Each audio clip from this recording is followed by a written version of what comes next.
वो नन्ना सा जनाजा, वो प्यारी सी बच्ची, वो हुसैन के घर की रौनक, इमाम सज्जाद आप दफनाना चाहते हैं। गस्साला गुस्ल देने आई तो रोती भी बाहर आ गई।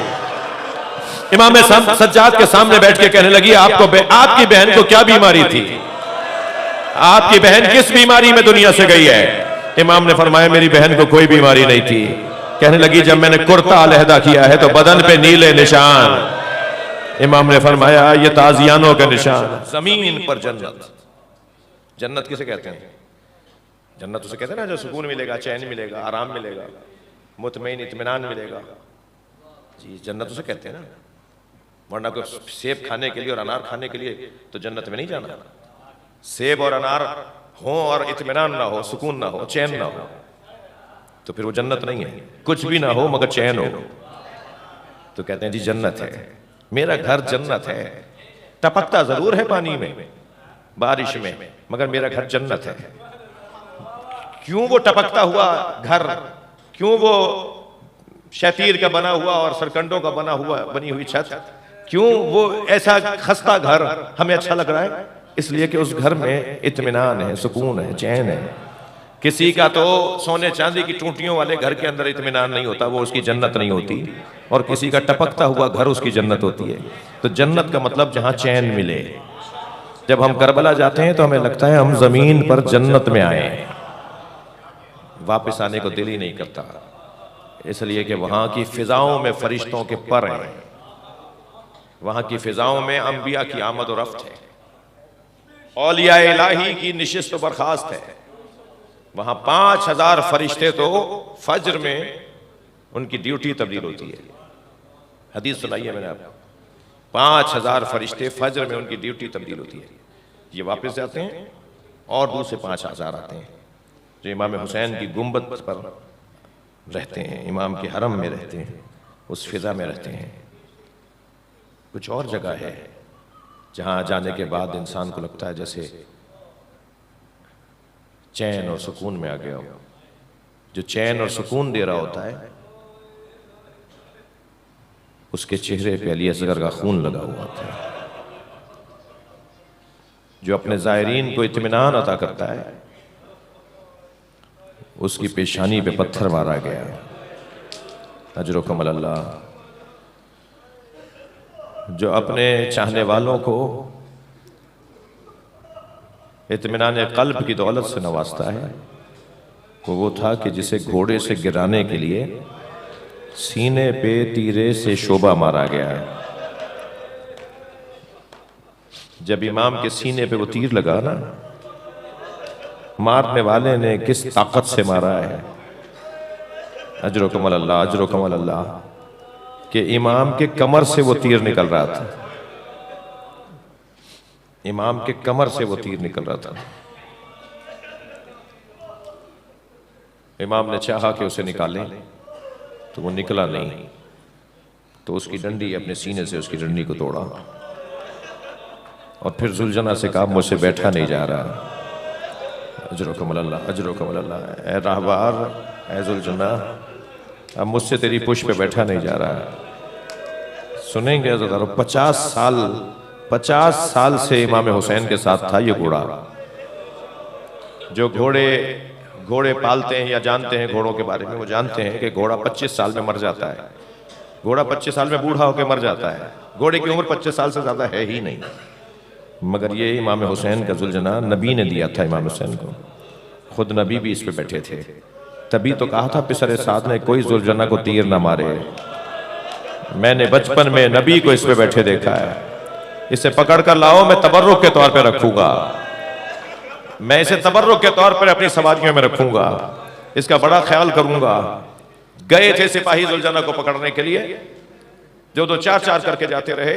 इसने 80 सिपाहियों को जख्मी किया और जब किसी के काबू में नहीं आ रहा था, सख्त जुमला कहने जा रहा हूं, तो पिसरे साथ की आवाज आई, छोड़ दो, देखो ये करता क्या है। जब सिपाही पीछे हटे ना ज़दारो, जब सिपाही पीछे हटे तो घोड़े ने दाएं बाएं देखना शुरू किया। उसे अंदाजा हुआ कि अपने मालिक से दूर हो गया है, तो दौड़ा उसी तरफ जहां हुसैन को उतारा था। लाशें बिखरे हुए थे, जुलजना को पहुंचने में देर हो गई थी। हुसैन का सर तन से अलहदा हो चुका था। ये एक एक लाशे को सूंघता था, ऐसा लग रहा था जैसे अपना फूल तलाश कर रहा हो। और उसी लाशे पे जाके रुका जो हुसैन का लाशा था। इमाम की कटी हुई रगों से खून निकल रहा था। इसने अपनी पेशानी को खून से रंगीन किया और जमीन करबला पे ऐसे पैर मार रहा था जैसे मातम कर रहा हो। ऐसे गले से अजर कमाल अल्लाह, जो रोने आए हैं अपनी आवाजों को आजाद करेंगे।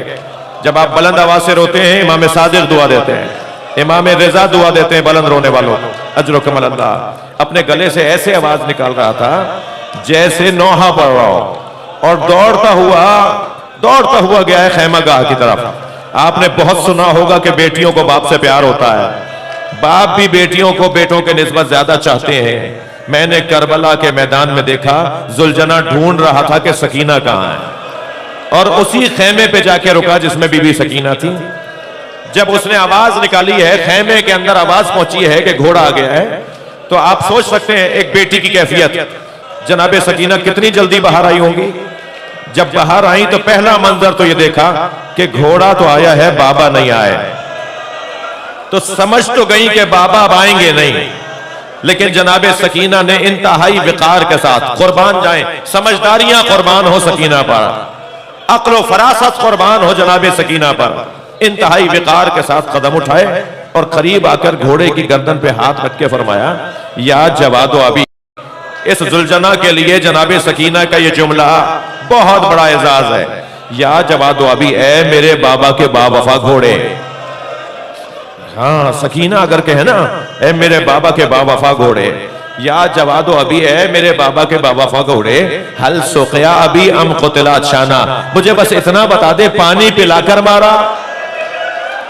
अजरो कमल अल्लाह, अजरो कमल अल्लाह, अल्लाह किसी गम में न रुलाए। ये मेरे बाबा को प्यासा मार दिया। अजरो कमल अल्लाह, अजरो कमल अल्लाह। वो वक्त बड़ा सख्त था जब मेरे मौला हुसैन के लाशे पर इमाम सज्जाद आए। वो वक्त बहुत सख्त था जब जनाबे ज़ैनब ने भाई का लाशा देखा। वो बड़ा सख्त वक्त था जनाबे रबाब ने अपने शौहर मौला का लाशा देखा। और सकीना बीबी का तो क्या हाल था, लाशा छोड़ती नहीं थी। फरमाने लगी, फूफी अम्मा आप चले जाइए, मैं बाबा के पास रहूंगी। कैसे उठाया है सकीना को बाबा के लाशे से, मैं अगर ये बयान करूं तो मैं मुझसे बयान नहीं हो पाएगा। इशारा करूंगा रोने वालों, इशारा करूंगा। शेमर ताजियाना लेके आगे बढ़ा, मेरी बीबी पर हाथ उठाया। जनाबे ज़ैनब की आवाज आई, सकीना बाबा को अलविदा कह दो। रोने वालों, चेहलों की मजलिस है ना ये, कितना कितना बर्दाश्त करती है बीवी। आखिर जिंदान शाम में सो गई। आधी रात को उठी, बाबा बाबा बाबा, कभी जिंदान के उस कोने में, कभी जिंदान के उस कोने में, कभी फूफी के पास जाके कहती है मेरे बाबा आए थे, अभी कह रहे थे मैं तुम्हें लेने आया हूं, मुझे तो बाबा के पास, मुझे तो बाबा के साथ जाना है। इतना मेरी बीबी ने, अजर कमल अल्लाह, इतना मेरी बीबी ने गिरिया किया कि सारा जिंदान रोने लगा। बच्चों वाले बैठे हैं या नहीं? खास तौर पर अगर बच्चा छोटी उम्र का बच्चा परेशान हो, मुस्तरब हो, गिरिया कर रहा हो, तो मां का बहुत बुरा हाल होता है। मां का हाल गैर हो जाता है।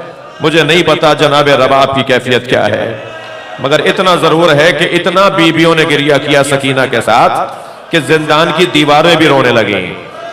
जिंदान की दीवारें भी रोने लगी। दरबारे यजीद से सरे हुसैन भेजा गया। अजर कमल अल्लाह, अजर कमल अल्लाह। थके नहीं, रोने के अय्याम है, गिरिए के अय्याम है।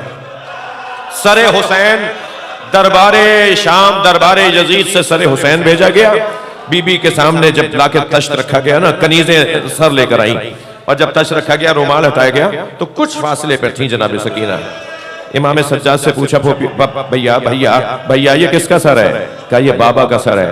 तुम बाबा को बुला रही थी ना, बाबा मिलने आया। बाबा तुमसे मिलने आए, सुनेंगे हज़रात? मैंने एक अरब आलिम दीन से ये जुमला सुना। सकीना अपनी जगह से खड़ी हुई, जमीन पे गिर गई, फिर उठी, फिर जमीन पे गिरी, 2 मरतबा गिर के बाबा के सर तक पहुंची और अपनी गोद में लेकर कहा, बाबा ये आपके रुखसारों पे किसका खून है? बाबा ये आपके रुखसारों पे किसका खून है? बाबा आपकी रगें किसने काटी हैं? बाबा ये आपकी पेशानी जख्मी क्यों है? फिर कहने लगी बाबा मुझसे पूछो, मेरे गोश्तवारे उतार लिए, मुझे तमाचा मारा। बाबा बाबा आहिस्ता आहिस्ता सकीना की आवाज बंद हो गई। इमाम सज्जाद ने नब्ज पर हाथ रखा, आवाज दी अम्मा ज़ैनब, अम्मा रबाब को संभालिए। आवाज आई इन्ना लिल्लाह अल्लाह। मुझे एक मंजिल और लेनी है, बहुत रो लिए, बहुत गिरिया हो गया। अल्लाह आपको कोई गम ना दे सिवाय गम अहले बैत के। वो नन्ना सा जनाजा, वो प्यारी सी बच्ची, वो हुसैन के घर की रौनक इमाम सज्जाद आप दफनाना चाहते। गस्साला गुस्ल देने आई तो रोती भी बाहर आ गई। इमाम सज्जाद के सामने बैठ के कहने लगी आपकी बहन को क्या बीमारी थी? आपकी बहन किस बीमारी में दुनिया से गई है? इमाम ने फरमाया मेरी बहन को कोई बीमारी नहीं थी। कहने लगी जब मैंने कुर्ता अलहदा किया है तो बदन पे नीले निशान। इमाम ने फरमाया ये ताजियानों के निशान। कब्र बनाकर सकीना को जिंदान में दफना दिया। बस आखिरी मंजिल मेरे बयान की। अज़ादारों, जलते हुए खेमे से इमाम सज्जाद को जनाबे ज़ैनब कैसे लाई हैं? जरा मक्तल का सफा तो पढ़िए। खेमा जल रहा था, अली की बेटी अपने कपड़ों से आग छुड़ाती थी। खेमे में कैसे पहुंची हैं और इमाम सज्जाद को कैसे उठाया है? जनाबे ज़ैनब करबला में जाहिरी एतबार से 53 साल की हैं, इमाम सज्जाद 28 साल के हैं। इमाम सज्जाद को अपनी पुष्ट पर उठाया है, दोनों हाथ अपने शाने पर लिए हैं। बयान बड़ा मुश्किल है। अपने भतीजे को अपनी पुष्ट पर उठा के लाई है और बाहर लाकर उनके कपड़ों से आग बुझाई है। फिर एक पत्थर से सहारा देकर बिठाया है और फिर उनके पास बैठकर बुलंद आवाज से रोई है। जलते हुए खेमे से इमाम सज्जाद को लाना कितना मुश्किल था, उससे ज्यादा मुश्किल था कब्र सकीना से जनाबे रबाब को उठाना। बीबी रबाब को उठा नहीं पा रहे थे। बीबी रबाब कहती थी ज़ैनब तुम चली जाओ, मेरा मदीने में कौन है? मेरा वाली करबला में मेरी बच्ची अकेली है। बीबी को बाहर लाते थे, बीबी फिर चली जाती थी। बीबी को बाहर लाते थे, बीबी फिर चली जाती थी। अब इमाम सज्जाद ने जब अम्मा से कहा, फिर आकर महमिल में बैठी हैं। काफिला चलने लगा। जनाबे ज़ैनब ने शाम के देहात की औरतें जो रुखसत करने आई थी उन्हें आवाज देकर कहा ज़ैनब पर एक एहसान करोगी? शाम के देहात की औरतों ने कहा बीबी हुक्म करेंगी। तो इशारा करके कहा हमारी सकीना को अकेला ना छोड़ना, इसकी कब्र पर आते रहना, इसकी कब्र पर आते रहना। अल्लाह आपको शाम ले जाए जनाबे सकीना की ज़ियारत को। जब अब जाए ना तो जरी से कब्र को जरूर देखिएगा। आज भी शाम के देहात की औरतें खिलौने लाके डालती हैं और एक नोहा पढ़ती हैं तुम्हारी फूफी से वादा किया था हम तुमसे मिलने आते रहेंगे। रबाब करबला छोड़ करबला पहुंच रही हैं, जनाबे ज़ैनब करबला पहुंच रही हैं, कब्र हुसैन पर गिरी हैं ये कहकर हुसैन तुम्हारी ज़ैनब शर्मिंदा है, सकीना को शाम में छोड़कर आ गए, तुम्हारी अमानत को न ला सके। अला लानतुल्लाह अला कौम ज़ालिमीन। या हुसैन या हुसैन।